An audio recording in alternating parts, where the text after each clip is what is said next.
strikes him out. He gets out of it, and the Sox win game 1. Suck a dick and eat shit out of the inning. You fucking terrorist! You just compared me to a big fucking piece of meat. 78, dude. 80 grand. 78. 80. Like, I want to do a Red Sox podcast. I have somebody to do it with me. This Cutter is King, I think. I think it's a she, actually. Hello and welcome in. Episode number 9 of Dirty Water. Shit happened. A lot of shit happened, actually. There were some horrible things that happened, and there was actually a positive thing that happened. I'm your host, as always, Hogdale. I'm joined by the man with the shiniest head in the Northeast, Mike Manevsky. Mutt, how you doing? A crazy 96 hours into what has become a pretty wild Red Sox offseason. When you go beginning to end where we are now, it's been a pretty wild couple of months. So things are good, man. What's going on? I'm fantastic. I'm doing good. The Sox helped me rebound today, which is nice. My mood's rebounded a bit, but don't worry. I still have some choice words for Craig Breslow. I'm also joined, as always, by the God Emperor of Trolling, KutterIsKing. How you doing, buddy? What's going on, boys? I'm doing better now that we got some positive Red Sox news. Yeah, I'm not gonna lie. Like, when Bregman signed, I was live. I was on the stream. I was in Barstool, Chicago, surrounded by Cubs fans. And because I'm the one who broke the news to all of them, well, fuck me, I'm going to kill myself. Alex Bregman to the Chicago Cubs. They cut out the part where I said I'm going to kill myself live on air. Which I thought was nice. Yeah, we're trying to be advertiser friendly on the clips, but you can't stop me. I will talk about terrorism and suicide as much as I possibly can. I just can't be held back. The chains of society will not hold me. But I felt like I was being cucked genuinely in the moment. It's like I had to wait like the next day to watch my Pats rescue my mood. And thank God they did, because, oh my God, my brain would have been in a dark spot. Do we want to start out with Bregman? I feel like Bregman is probably where we should start out first. Right? I want to say something. So a lot has happened. Alex Bregman is gone. Ranger Suarez is here. Those are 2 and 3 on the list of big news for, I think, this podcast this week. You and I saw Cutter for the first time. We know what Cutter looks like now, based on pictures that were sent to us from FanFest. That, to me, is still big Red Sox week. That's number 1. We know what this guy looks like now. We're in a selective club. Like it's us. Like Cutter Crawford himself is in the club. Obviously, Cutter went to Fenway Fest, and bro had a blast. Do you want to quickly recant? I just want to say that, to me, that's the biggest news. I know what Cutter looks like. I have a picture of him. So, people, he does exist. We'll start with Bregman, but I want to confirm KutterIsKing is not just an AI robot trolling the living shit out of Yankees and Yankee fans online. He is a real human being, confirmed. Alex Bregman. I never had any doubt. I always knew Cutter was a person. I'll admit I did a little bit. He's too on when he's online. It's like almost too good to be real. Turns out he's real.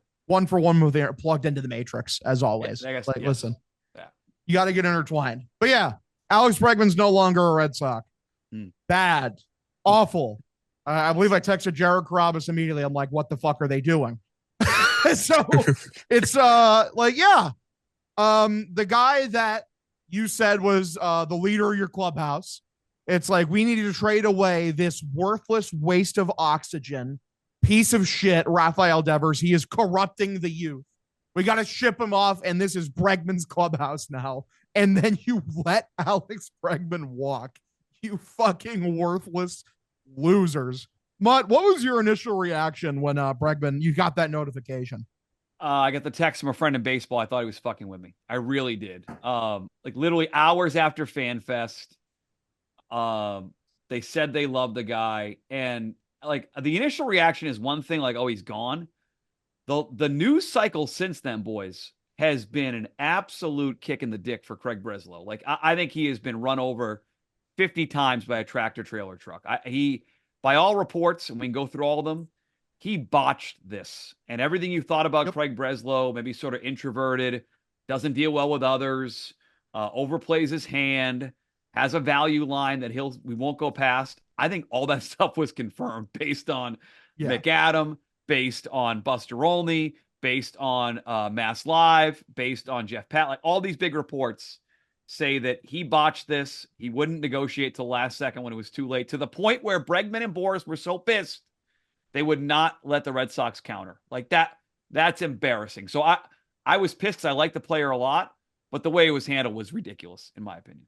Yeah, I believe the way I've described Craig Breslow in the past, this was post-Devers trade and it still applies, is I said he is a inhuman automaton with zero charisma and any capability to read emotion. I believe I've also said in the past that Mike Toaster is more personable than Craig Breslow. Like this is a guy like where I really do hold deep resentment and disdain towards him. Like he sucks. He just sucks so fucking bad.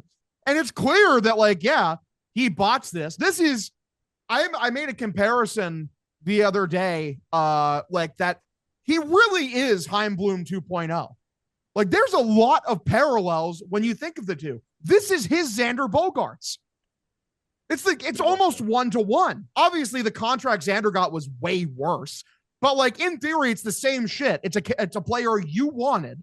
It's a player you were negotiating with till the last second. And it's a player that you allowed at the last second to get signed away because of your own fucking incompetence and not getting him locked up. Not, also Chaim traded away Mookie Betts, although he was forced to. That was in the conditions of the job. So Craig's actually worse because he didn't have to trade away Rafael Devers. He just fucking chose to because he thought the contract is underwater, said the fucking idiot. It's funny when you think about it, and obviously both went to Yale, both geeks, yet Chaim Bloom actually can talk to people and like has a personality and real emotions that aren't simulated through fucking ChatGPT or whatever his fucking algorithm looks like. Yeah, I'm glad that Cutter waited like 24 hours before starting to troll Alex Bregman and for bad throws in Chicago. So I want to get his take in a second. But I do think it's funny that like Breslow worked in Chicago, Theo Epstein worked in Chicago, and they couldn't get a heads up from the Cubs like, hey, we do have a real offer. Like that's how despised Breslow is, that they wouldn't even tell him. Like he had no idea there was a real offer. That it makes his communication skills look absolutely atrocious, based on him not knowing there was actually an offer out there for Bregman and the fact that he went to an organization that he came from in Chicago and they didn't give him a heads up. That's a bad look. Yeah. Cutter, where are you sitting at, man? What was your initial reaction?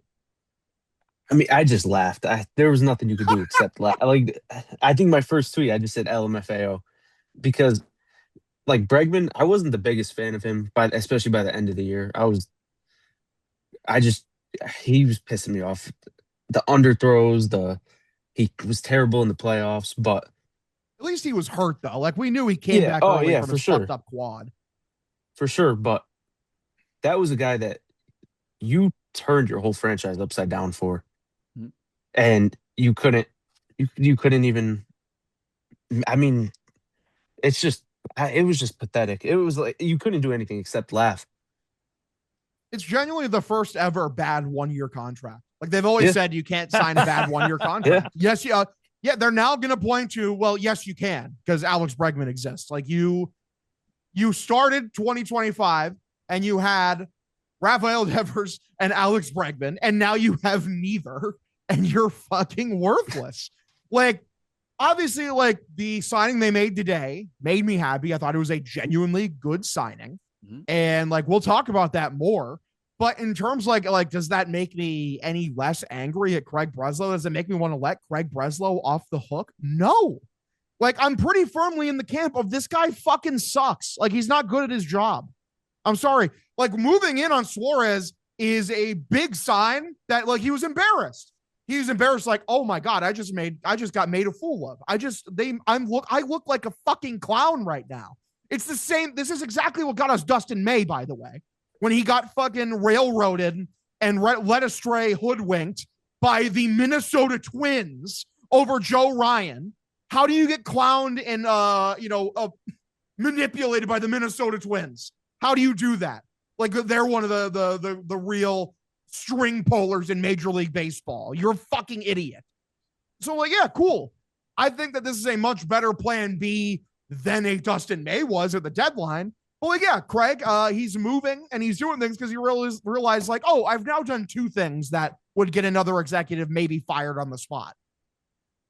So the three of us are, I don't know if Cutter can answer first on this. It's not like you and I both blame Breslow more because it it was good for my business, and I think good for our business when our boss Dave goes on national TV on Monday morning and shits all over John Henry. And I think people want John Henry to sell the team and blame him for not spending money, and they're 100% right for doing so.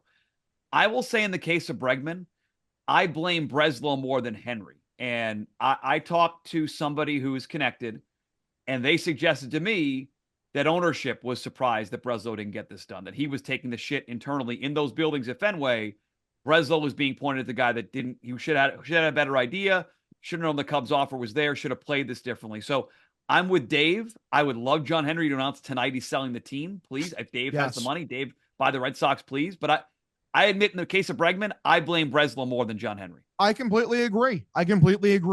We will shit on John Henry because he won't spend over like the second luxury tax threshold. And that's completely valid. That's what you should be doing. This instance is not John Henry. This is Craig Breslow. He's allowing Craig Breslow to make baseball decisions. One of the reasons that John Henry hired Craig Breslow is because the way that his brain operates and his dumb little fucking algorithm that spits out what he should do operates is via ruthless efficiency and cost cutting. He doesn't believe in Breslow himself doesn't believe in paying players above the age of 30.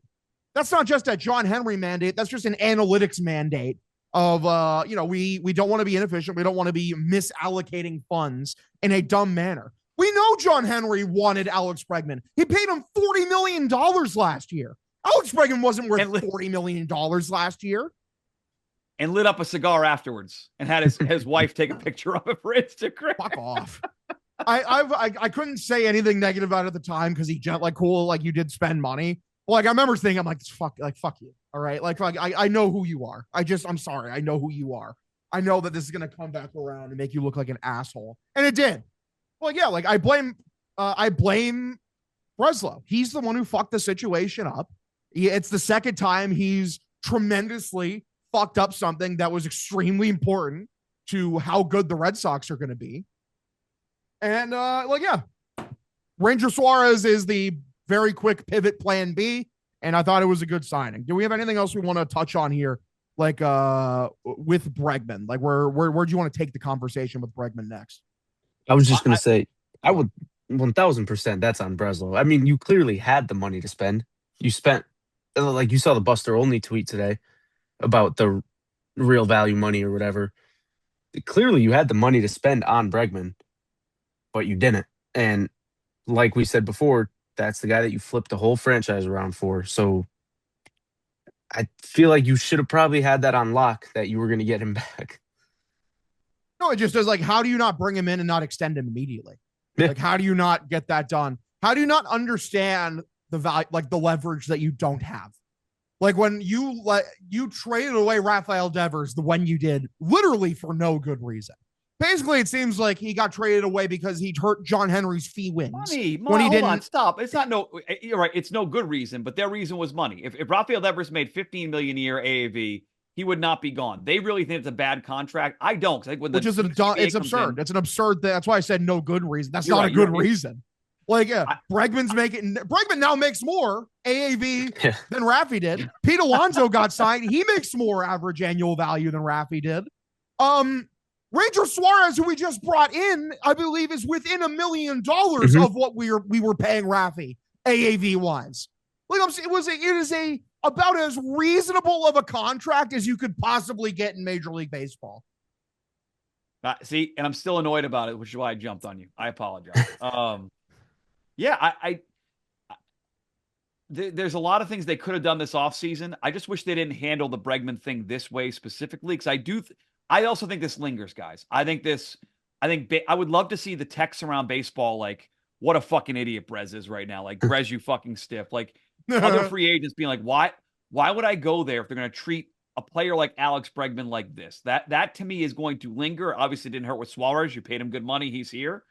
But I'm not going to be surprised when we hear about other free agents that are a little bit leery about coming here based on the way Breslow handled Bregman, in my opinion. I just could have been handled way, way, way better. He should be here, and he wasn't here.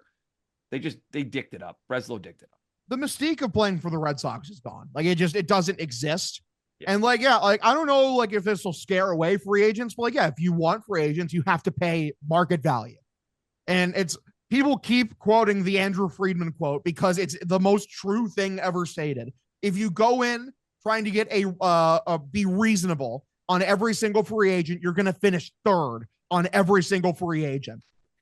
Free agency exists to get players overpaid. That is the function of free agency. That's why it's there. Like, you're not going to get 90% of the contracts you're going to sign on the free agency market are going to be over what they should actually be making. That's that's just how it works. I guess last thing on this, I'll ask you guys. I don't blame Bregman and Boris at all for not going back and give the Red Sox. I think some Red Sox fans are mad about that. I think the Red Sox botched it so much out of spite. Like, I would have probably done the same thing. Do you guys hold it against Bregman for not giving Red Sox last right of refusal? No, not at all. I mean, he didn't really owe the team anything. No, he doesn't. In the end, they might have seemed like it felt like it did because of the whole Devers thing. And like he felt like a guy that was here for longer than he actually was. But he didn't owe this team anything. He was here, he got his pillow deal, and he got paid. Yes. I mean, like, basically, like, how can you be mad at Bregman for not giving the Sox a last opportunity to sign him? Like, is he a homegrown player? Did he come up through our farm system? Like, is this one of our guys? Like, no, he's not. He had every right to do what he did. And if Craig Breslow wasn't a completely worthless fucking communicator, then he would be back. It really is that simple. Like, the blame is placed squarely at the foot of Craig Breslow, who I'm sorry, like, anytime I think about him now, I just get irritated. It was bad enough post Devers trade, and then now it's doubled up. It's just like, these are genuinely two fireable offenses, like, within a calendar year. Did you guys read his Q&A with Cotillo on Mass Live? I don't want to hear anything he has to say about anything. Tell me what he said. If I would say, if you've not read it yet, don't read it, because you're going to be angry, because it turns out, like, in email back and forth, he's worse than in person. He's actually worse than on the podium. Like, he was asked about what do you say to Red Sox fans? And his answer was just so bad, like a big, long paragraph. And nowhere does he say, we're just going to win. Like, the word win is, I did Control F, find, win. Nowhere there. Just say you're going to win games. And he can't do that. He can't do it in public. He can't do it in fucking email. I'm with you. I am not a Brez guy. He can keep signing Ranger Suarez. He can make good moves. I am not Team Brez. Officially, I've been that way for a while. The Bregman thing confirmed it. It just comes back to he sucks. Sometimes it really is as simple as, like, you know what, this guy sucks. And yeah. Thanks, Brez, you fucking stiff. Yeah, thank you, you fucking stiff. And like, it was so. No, go ahead, Cutter. Sorry, what were you gonna say? Like, his goods are good, like Crochet, Narvaez. You got lucky with Narvaez. Let's be honest. And the Crochet thing, I could have made that trade. Yeah, like, they didn't want to make the trade with you. They literally were done talking to Craig. They had to bring in another dude to come finish the call. But Theo, his bads are way worse than what he's done good. I mean, it's insane. Like you said, 2 fireable offenses in the span of 1 year, and he'll probably be here for another 2 years. No, yeah, because who's going to take this job if you fire him right now? Like, no one's going to take this fucking job. He was the 11th guy to take this job. No one wanted this job before he took it. Well, yeah, I mean, dude, like, he seems like a doofus who's in over his head. It's insane to me that, like, this guy got, like, everyone railed Heim Bloom for being a fucking nerd who just doesn't know, like the player experience. And, like, meanwhile, like, Craig Breslow, like, yeah, he did play. I couldn't tell. I couldn't tell that this guy played the game of baseball by the way he operates. He genuinely lets AI do his job for him. Like, we're all anti-AI. It's anti-people. And this dude, like looks into his little algorithm. It spits out what good value is. Like, well, I guess that's good value then. That's how you got fucking, Chris Sale for Vaughn Grissom, which, like, the Braves exploited his dumb little fucking computer that said, like, oh, this idiot's going to think this is good value. And, like, his computer says that Devers is a bad contract. I don't know what else to say other than, like, I don't know, man. Think for yourself. You're you're so subhuman that you're allowing a fucking computer to think for you. You suck. And he's making the baseball decisions. So this is where you say the Bregman thing was bad.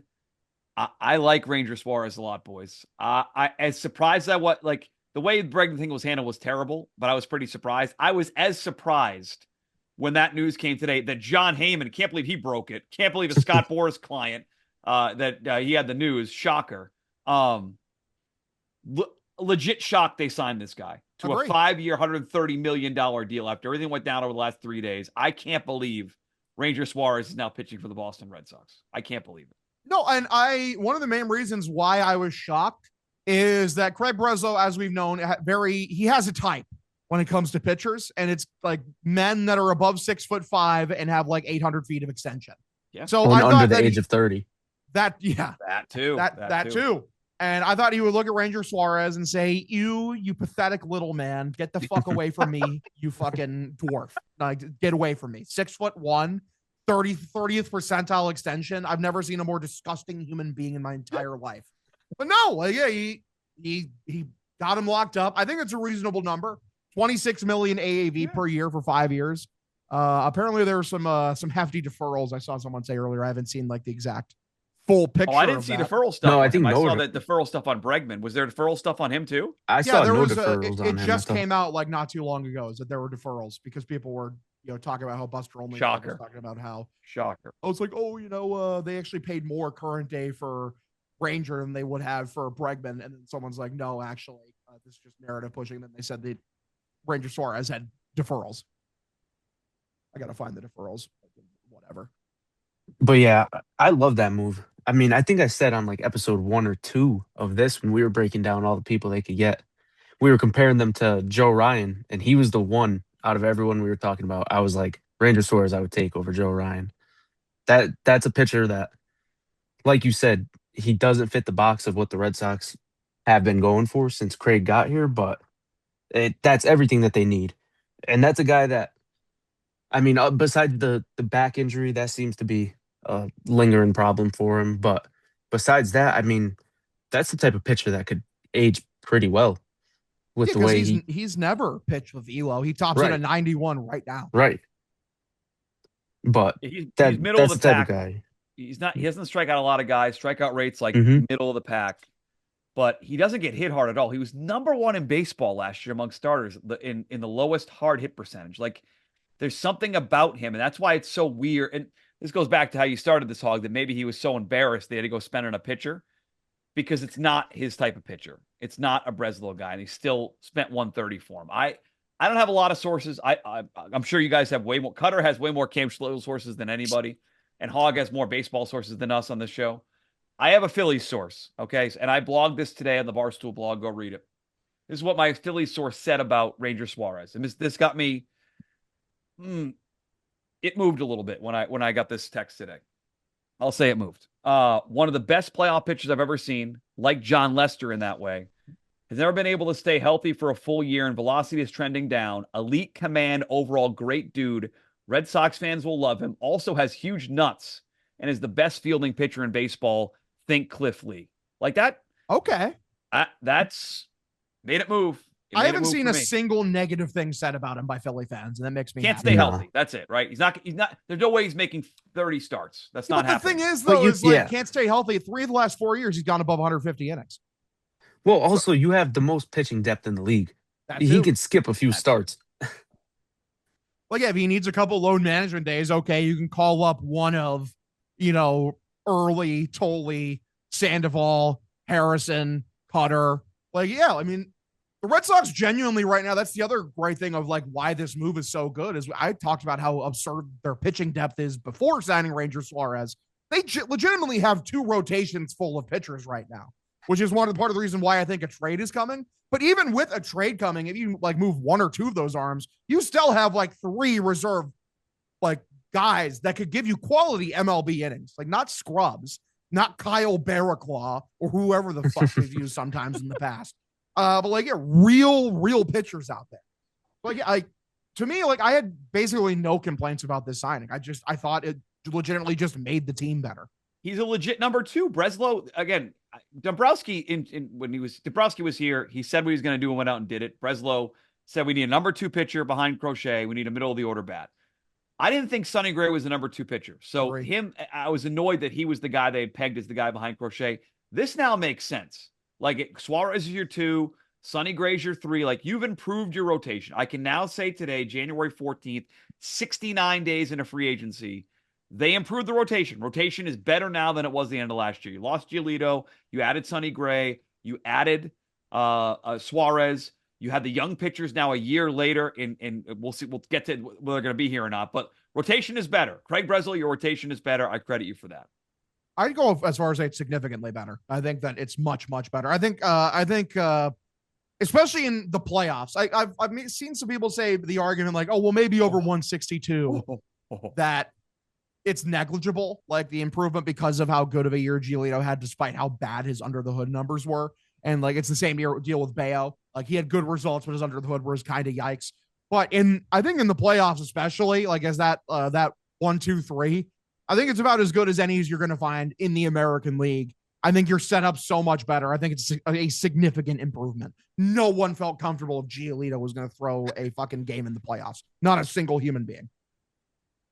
No, and going back to the depth, you were talking about Patrick Sandoval. Has there been a bigger waste of space He's in so trained, history? right? I mean, he got paid $20 million for 2 years to be starting pitcher 7, 8. Yep. I think genuinely right now I think he's starting pitcher 8. I'd have to do the math on that, but he's 8 or 9. So I'm looking at. I mean, you want to really get excited? You want to really make it move? Go look at Suarez's baseball reference page to postseason pitching. Like he's allowed more than unreal. 1 earned run one time in 11 appearances. I think 7 are starts, 4 out of the bullpen. He's allowed more than 1 run once. That was it. He allowed 3 runs or 4 2/3 against Arizona back in 2023. Every other playoff line 0-0-1, 0-0-1. He has a 1.8 ERA in the postseason. This guy so is hot. nails in the playoffs, and I love that. I love that part of it. That he pitched in big games in Philadelphia. I'm one of these dumb people. I'm an old guy. I'm an unk, whatever you want to call me, that thinks that Boston is tougher to play in. That if you haven't played in a big market before, it can be tricky. He has shown it in a big market in big playoff games. It's not going to be an issue. So I love that part about his game. I absolutely love it. Not just big playoff games in Philly. You know how hard it is to get Philadelphia sports fans to love you, like to genuinely love and adore you. Like that's a big achievement. Like, yeah, like I have no worries on him being able to like mentally adjust here. Like Philly and New York, it's like the 2 comparable markets, like where like that I look towards. Like, okay, can you handle Boston? Yeah, now he gets to see a real Red October, hopefully. 100%, man. So like, yeah, I'm glad that we're all in agreement. It was nice. It was nice. We got this Ranger Suarez signing, and it's like, okay, now we are starting to see we're at the point where debatably this is a better team than last year's team. And they're not done. We know they're going after at least one more bat.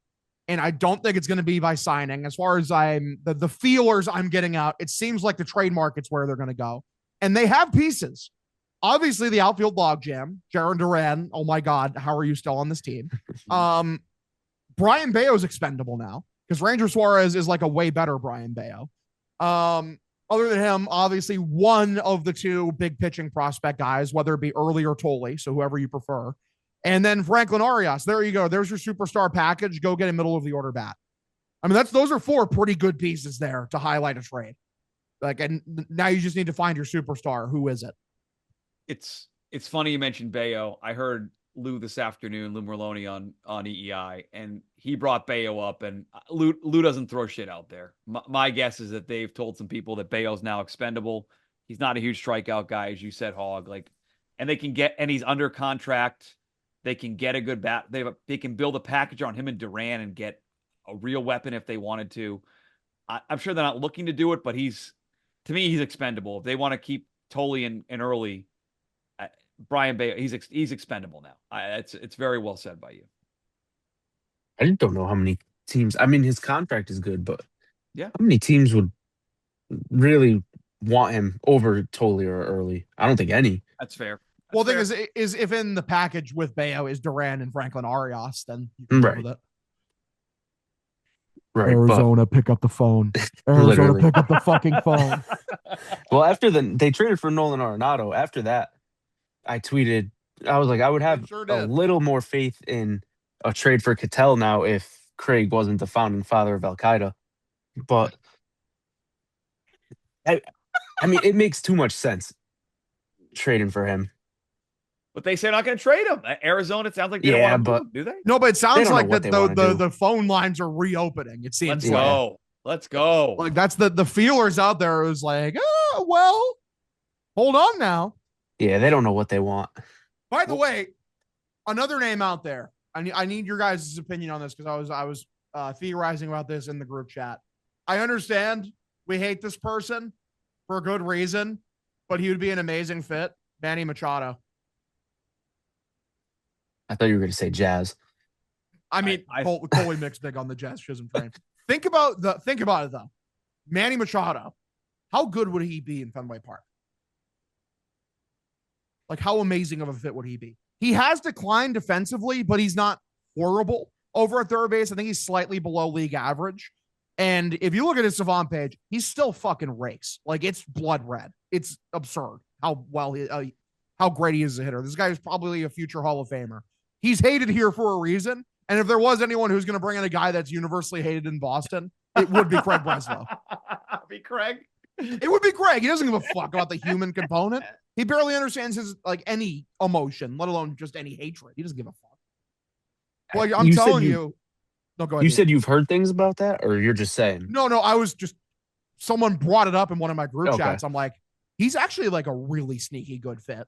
Like that's a really hold on. Good Wait. fit. I'm not disagreeing with you, but is this salary page right? He's owed makes a lot. $39 million a year for the next 1, 2, 3, 4, 5, 6, 8.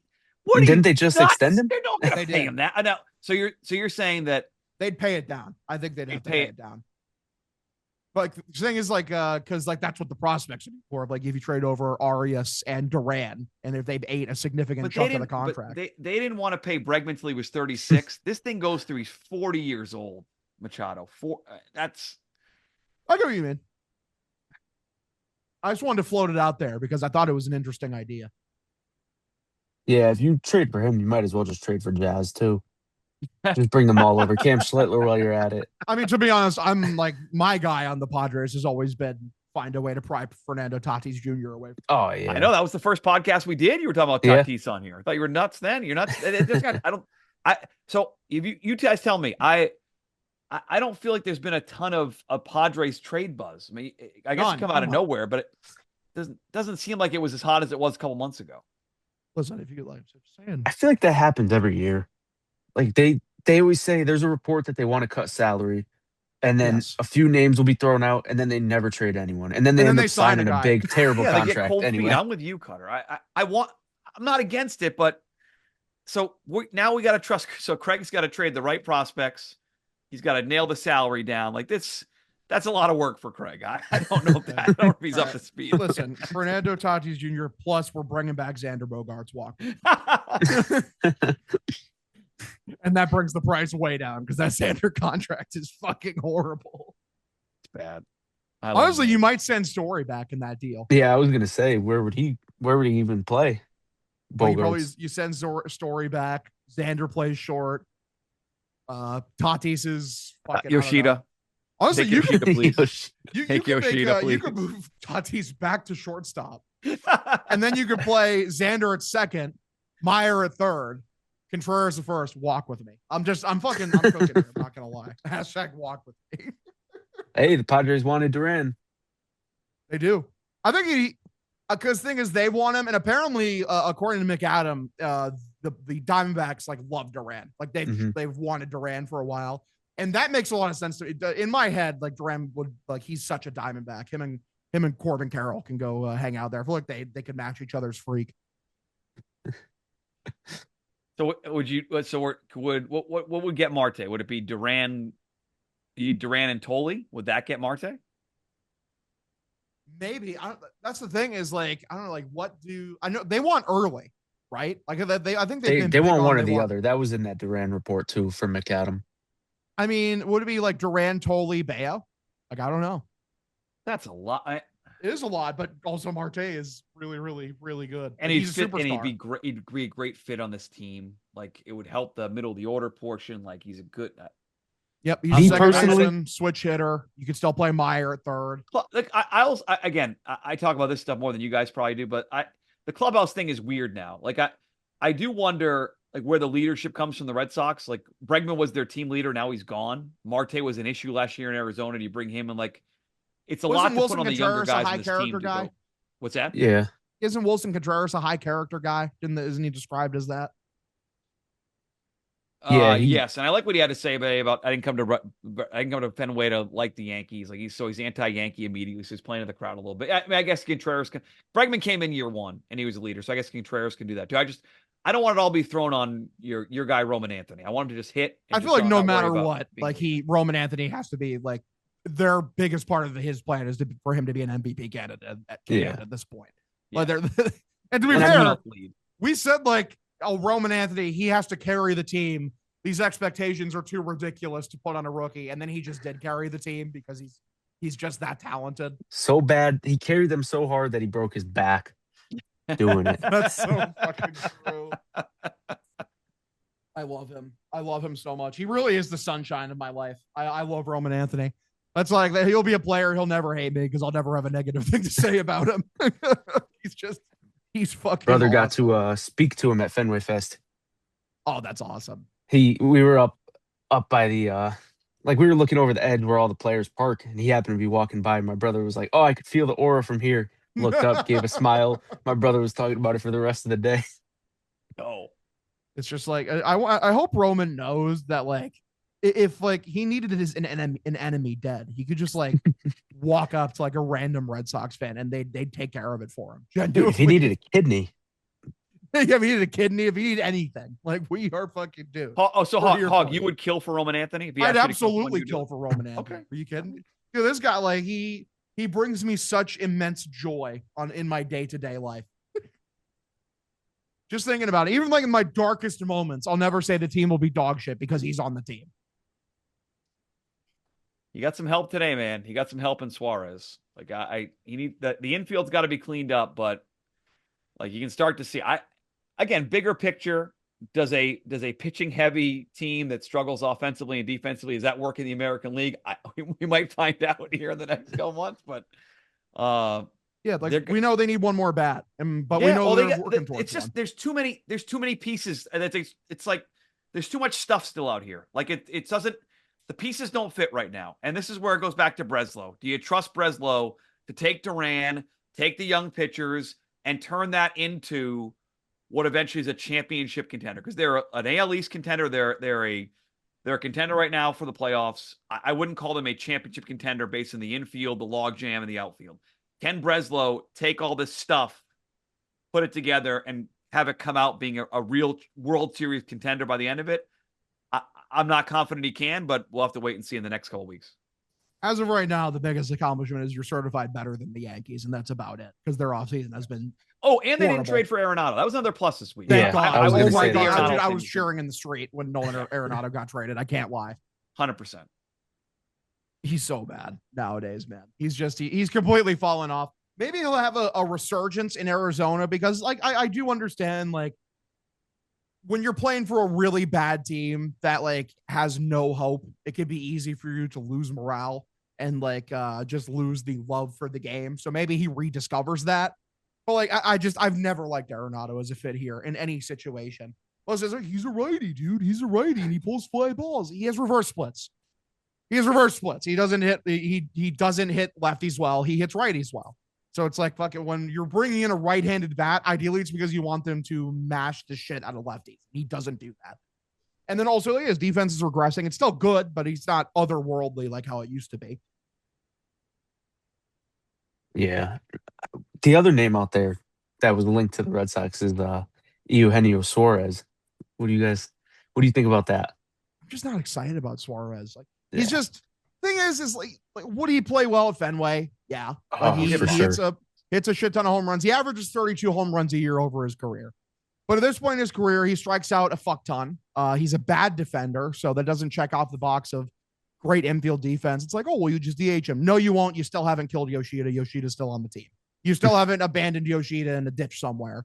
So, and like, I would I hate it? No. Like, would I really be excited for Eugenio Suarez? Not really. Yeah, I was saying the other day, he's everything that's wrong with the Red Sox except the power. Yeah. The They don't hit defense, for power. the strikeouts, you don't need more of that. I mean, it's better than what you have right now, but there's better options. So I'm hoping for one of those. It's not a great fit. I mean, again, they got a bunch of ground ball pitchers now. You would think they try to improve defense. I don't love the power. It doesn't feel like the fit for this team. But I was just thinking about this. How long is it going to be before like they are smart and then just like make Marcelo the shortstop? Because like one of the reasons why the infield defense we're kind of looking at it like is because Trevor Story is the opening day shortstop and he was declining defensively last year. Meyer is probably the best infield defender on the team. Honestly, he was like wherever they put him last year, he was made it look effortless. It was just so easy for him.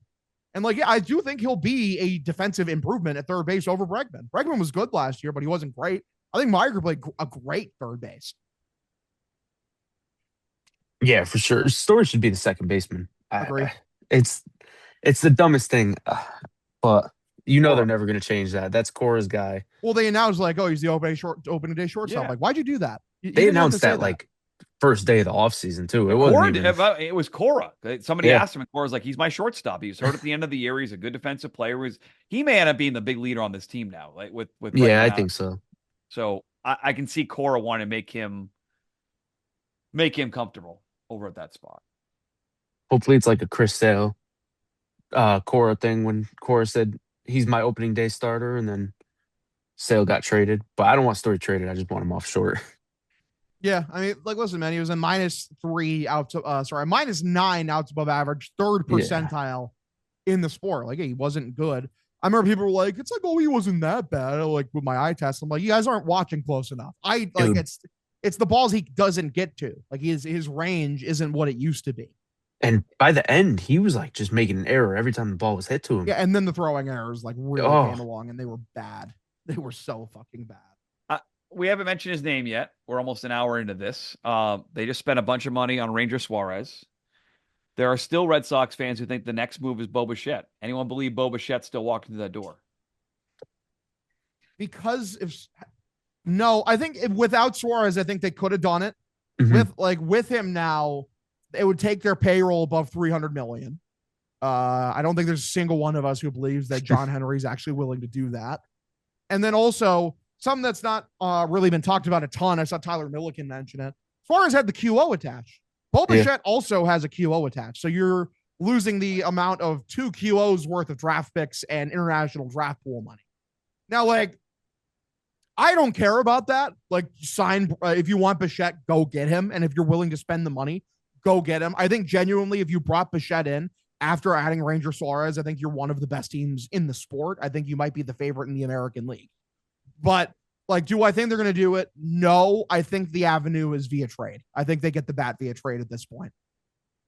Yeah, I think Bo, if it was like they traded for Sandy and then signed Bo, I think something like that could have happened, which there was a report earlier today, right before Rangers signed, that they were interested in trading for a number 2 or a number 1 starter. But like he said, there's no way they bring their payroll above 300.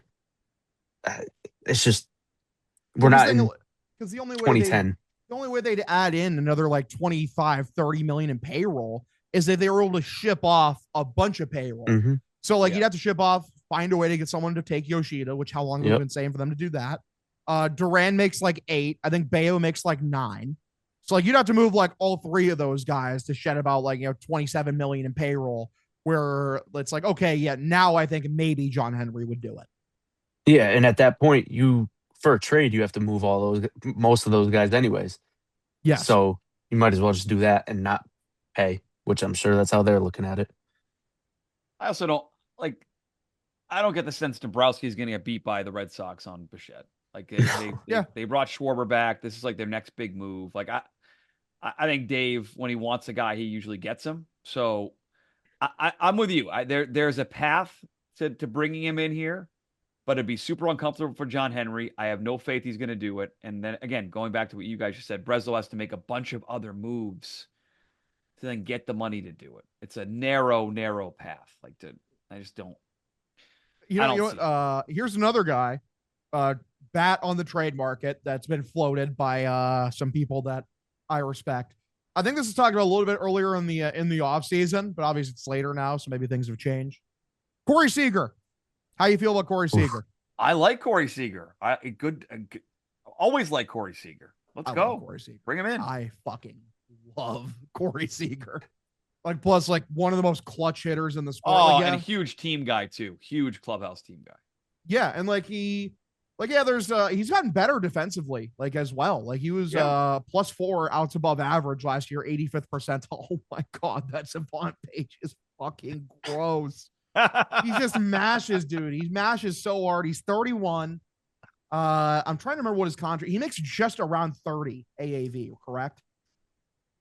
I believe I'm looking so. that up right now. I think it's right around 30. It's 32.5 per year. It was a 10-year, $325 million contract. He's locked up through 2031. Dude, he put up 6.2 B WAR in 102 games. Oh my god, he's so good.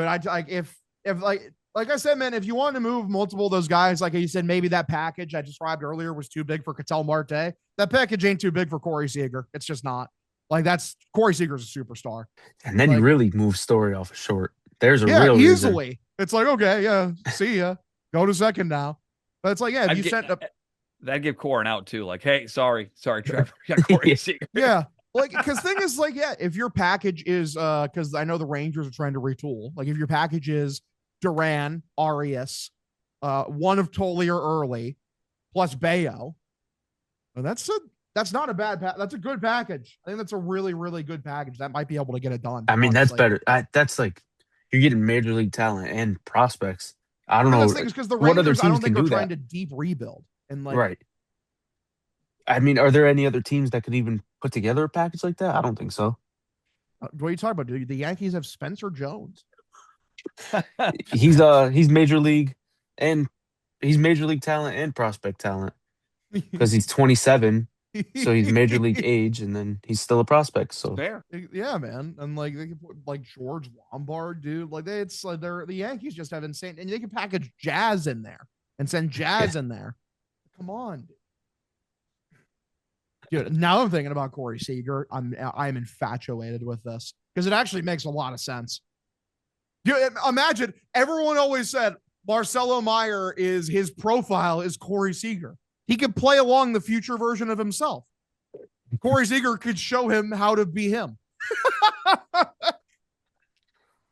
Man, I had not thought about it a lot since we brought him up probably 5 episodes ago. But if we're comparing Machado and now Seager, I prefer Seager. Obviously, Seager would be way better.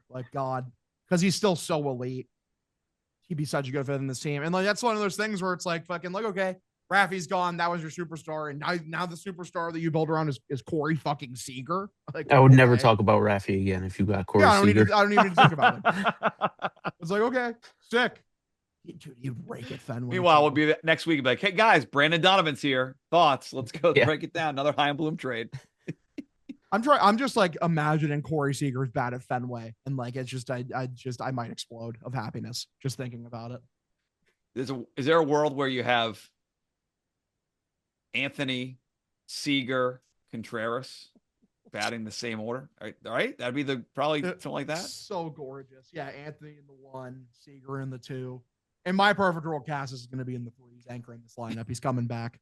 He'll be the DH after we, disappear Yoshida into the Yoshida. And then Willier's going to put up 35 homers.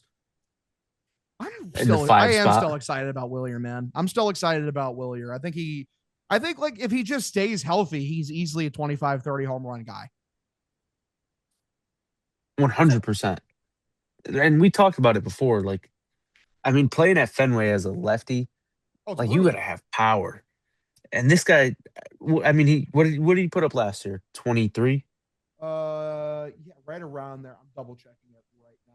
Why wouldn't you look up the stats page? Well, Like, the big thing, obviously, staying healthy. Like that's Yeah, not a big I was going to Look at- say he would have gotten close to 30 if he was healthy.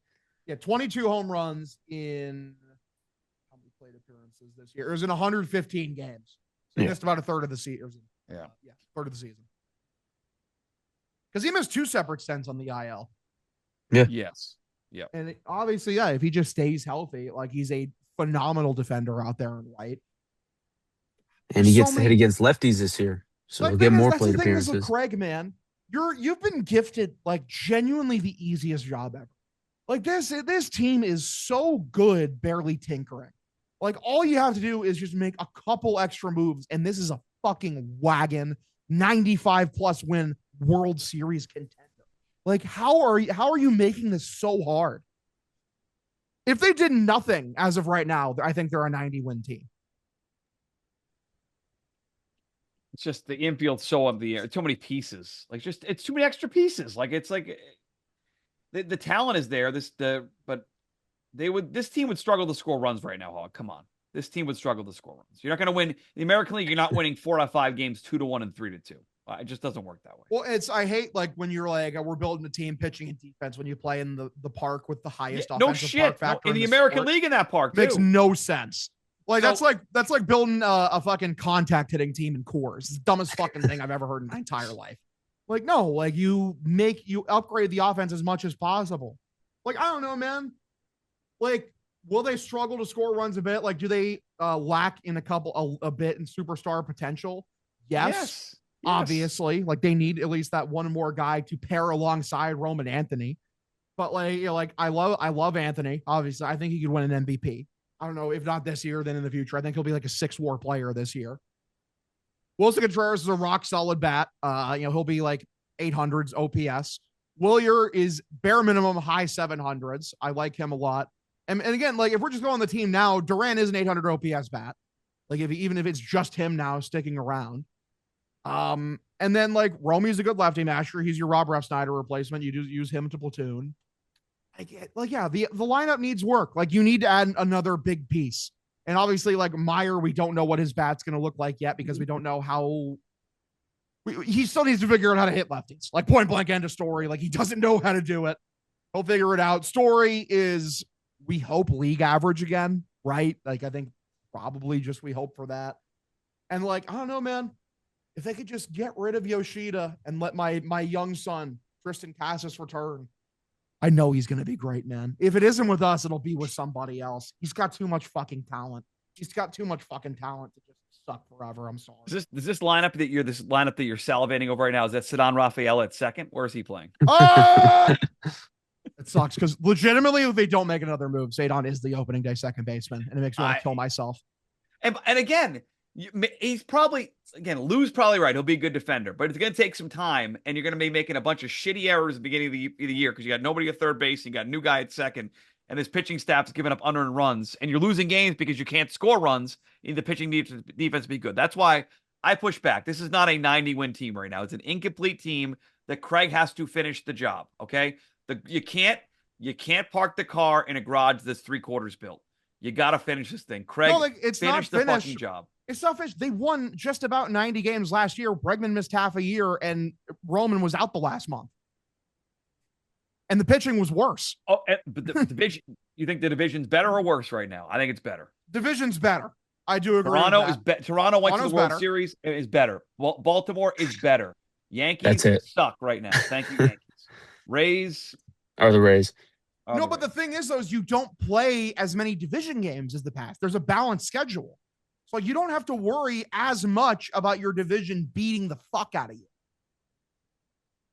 Like that's what you're if they do nothing else. No, I'll you're be like, irritated okay, let's still. go win 90 games. No, I'm just trying to emphasize how easy Craig's job is and how it's insane to me how difficult he's making it. That's where this conversation started with me. It's like, yeah, I'd be irritated because obviously you should still do more because you can make the team better. I'm just saying the foundation of what he's left with is one of the easiest jobs you could possibly fucking conceive. They have so much talent. It's unreal. The foundation that Chaim Bloom left him, by the way. Just saying.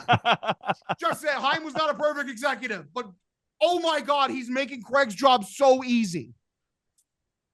One more, Craig. I made fun. So they made the 2 trades with the Cardinals, right? So 2 trades with Chaim Bloom for Contreras and Sonny Gray, who Craig knows. The trade with Washington with his buddy Paul, what's his name, to Paul get Taboni. That trade scares the fuck out of me. that pitcher that they have a better prospect for a guy that had big extension, and then a trade with the Pirates. Those are the guys that Craig deals with. His buddies in Washington, his buddies in St. Louis, and the guys in Pittsburgh. So we got to get Craig out of his comfort zone to deal with some bigger names here if he's going to get this lineup set for opening day in March. It makes me, I feel so much more comfortable that they have a number 2. Like they have a real number 2. I like Ranger Suarez a lot, man. Like their rotation's sick. The rotation's genuinely sick right now. I think even more than just getting a number 2, I think just spending money finally made me feel some sort of now comfort. that the free agent dollars has gone up from 0 to 130. Like, yes, thank fucking Christ. Yeah.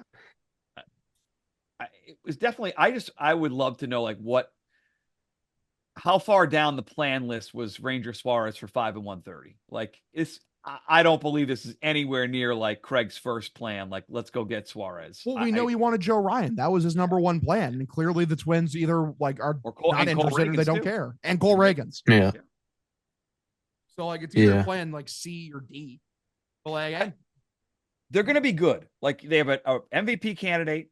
They have a very good pitching staff, a smart manager, good bullpen, the best offense, or the best outfield defense in the league. Yes, easily. Absolutely. If Sedon's playing, yeah. Well, even then, if Sedon's like not playing, it's still one of the best outfield defenses in the sport. That's the mystifying thing about Duran. He is legitimately an amazing defensive center fielder. He just is a lobotomite when he gets out there and left. It doesn't make any sense. Terrible to me. and left, yeah.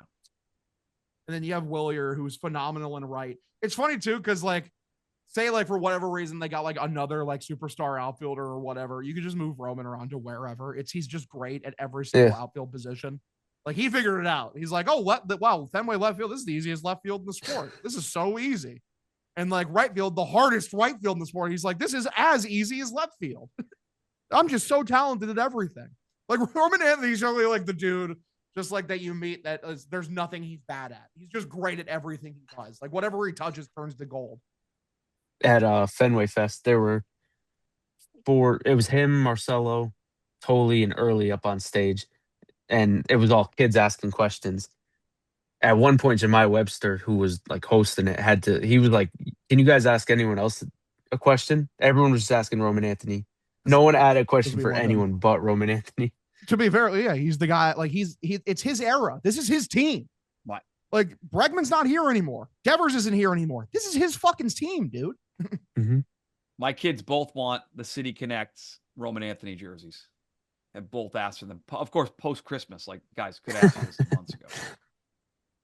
Yeah, I have to invest in the Roman Anthony jersey. I'm not sure You what I'm have gonna get one? yet. I have No, a white not one. yet.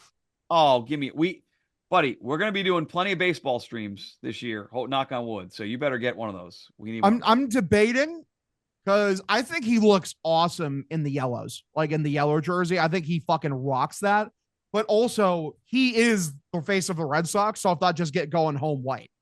You know, because I think home white is like it just makes sense. Because honestly, it's either that or I'll get the crochet home white because those are the 2 best players on the Red Sox. So it only makes sense to get one of those 2. But he'd be rocking the fuck out of those yellows. He looks. Well, should we tell him, Cutter? We did buy you a Connor Wong jersey for this year. Yeah, it's on its way. I'm so happy that I'm never gonna I just hope I never have to see Connor Wong, man. Like I hope I have to see him so infrequently. I hope they let like Wilson Contreras like play catcher a little bit just so I never have to see Connor Wong ever again. He fucking sucks so bad. That Kyle Teal trade, make it happen. Bring him back. It's one of the weirdest rumors. Like, how dumb would the White Sox have to be to do that, dude? Why would you even? It's like, no, he's good. We'll just simply keep him because we have ambitions of maybe being good eventually. I don't fucking know. Oh my god, dude. Cutter, how was FanFest, man? Pretty good. You know, got to meet the man himself. The king himself, I should say, I guess. Cutter. Met him, met Tolley. Me and Zach Kelly squashed our beef. Met David What was Sandlin. for those of us who are online 23 and a half hours a day like you are, what was the Zach Kelly beef? There wasn't really. I mean, well, I looked through after we met him. I was like, what did I really say about him? I went through my tweets. I tweeted about him every time he came in. I would just tweet something terrible, and then I think he blocked me though because he blew a game or something, and I went to his account and he had his last tweet was like him pitching, and it was like loading up with like an hourglass emoji. And I said, still loading to this day. And then he blocked me after that. He said, when I talked to him, he said that there was one game that happened and like all of my goons went. He said there were like 30 of my, like the dudes that would follow me DMing him. And he was like, Your so I just had to drones. block the source of it all. That's valid, to be honest. That is valid. But he did Cutter- are they- unblock we- me. What are they called? The Cutter clones? What's your crew called? The cucks, I was probably. literally about to say that. Yeah. The Cox. Shout out the Cox. Greatest. So when greatest you crew. met Cutter Crawford, the pitcher, not the avatar, did you say, "Hey, I'm Cutter is King"? Did you say who you were? Yeah. So I was telling Hog before the call or before the recording. So someone DM'd me and told me he was waiting in line to go for the autograph session, and it was in the visitor clubhouse. He was like, "Yeah, and Cutter's the one doing it because it's all random, all the time slots, so you don't know who you're getting." But he told me it started at 12:30, ended at 1:30. So I was like, "All right, 1:30, we got to go wait by the visitor clubhouse." So we walked down there, empty from where they would exit, but there was a huge line waiting to go in for the next session. Mhm. So we're standing there or whatever. My brother's like, "Oh, I don't think they're coming." It was like 1:35 probably at this point. And then they ended up walking out. Cutter, Tolley, like 4 security guards around him. I was like, "Yo, Cutter." Shook my hand. He was like trying to still walk. I was like, "I'm KutterIsKing." Comes right back. He was like, "That's you?" I was like, "Yeah." He's like, "Man, everyone's been telling me you were trying to get a picture with me." He was like, "I love you. I love it, man. Keep it up." Yeah. And then Tolley was like, "You're KutterIsKing?" I was like, "Yeah." Good He's ending. like, "Oh man." Then the security asked me. He was like, "Wait, you're Cutter?" And then he was like, said to my brother, he was like, "Oh, we got to take a picture." And then my brother, I don't know what he thought he heard, but when Cutter said we got to take a picture, he said, "I'm his brother." I think he like blacked out from meeting him, but So but whatever. He got the picture, and then my brother said to him, he was like, "Oh, you got to do the hands up." So then we did a picture with our hands up, like the is king, the is king emote. And I think when we did that, like people in the crowd started to realize, anyone who knew me, because like people started pointing and stuff. And then Cutter turned to the security. He was like, "We got to get this guy out of here. He's a celebrity." And then with the 3 of us, like just walked with Cutter, Tolley, and all the security guards and got out of there. Then I ran into Cutter again after he was walking by. I was like, "Yo, Cutter." He was like, "Long time no see." And he was still walking. He was like, "Keep it up, man." And he just kept going. I love that you got the good ending, because like there's Yeah. a reality That's a like where they great just think you're an ending. asshole and they're like, "Who is this fucking guy?" No, that Cutter Crawford like was probably on Twitter and saw you fucking dragging your nuts across Jazz Chisholm's face. Dude, Like, Zach this Kelly is brought so that up. funny. Zach Kelly, he was like, "How's your boy Jazz doing?"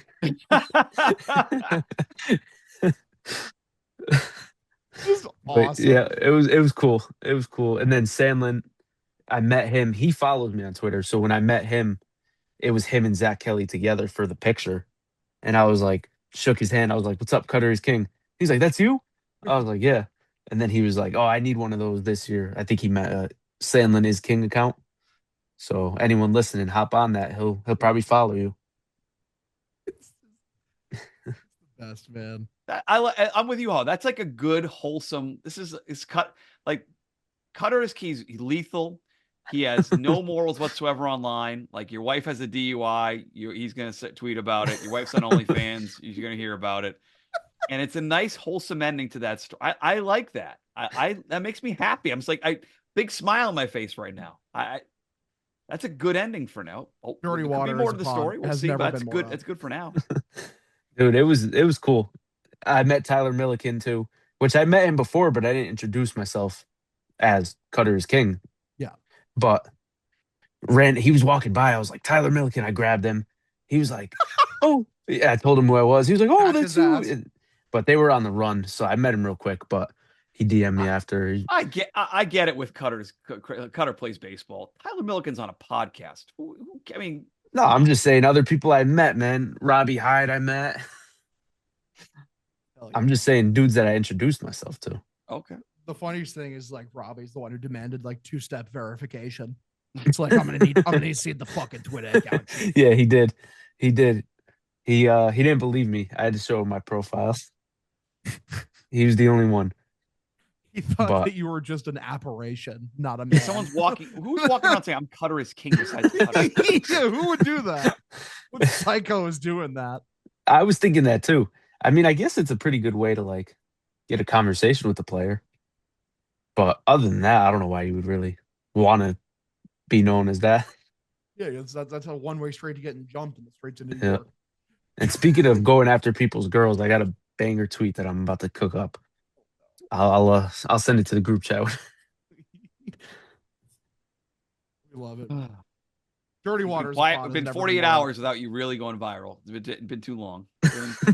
When you got like the news that like Elon is like ramping up like the payouts to like compete with YouTube, it's like I could just make this my career. Like literally shit posting and trolling is legitimately just going to be my career now.